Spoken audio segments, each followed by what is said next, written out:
দেখুন তো বন্ধুরা, আজকে কি রান্না করছি। সাদা ফুল না না, এটা মাশরুমের উপরে পাতলা আঁশগুলো থাকে, ওইটাকে ছাড়িয়ে পরিষ্কার জলে ধুয়ে নিয়েছি।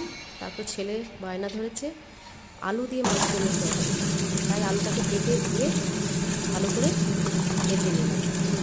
ভেজে নেওয়ার পরে কুসুম কুসুম গরম জলে মাশরুমগুলোকে পরিষ্কার করে ধুয়ে নিলাম। পরিষ্কার করে ধোয়া হয়ে গেছে।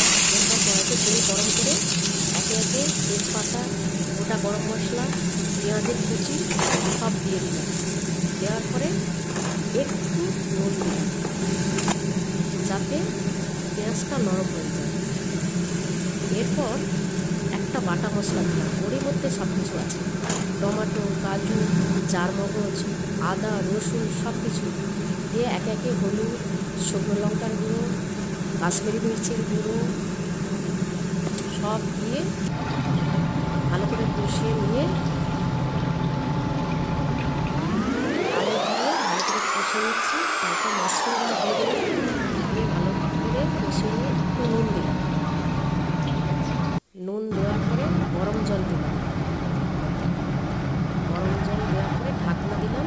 ঢাকনা দিয়ে একটু সেদ্ধ হয়ে গেলে ধনে পাতা দিয়ে সাজিয়ে দিলাম।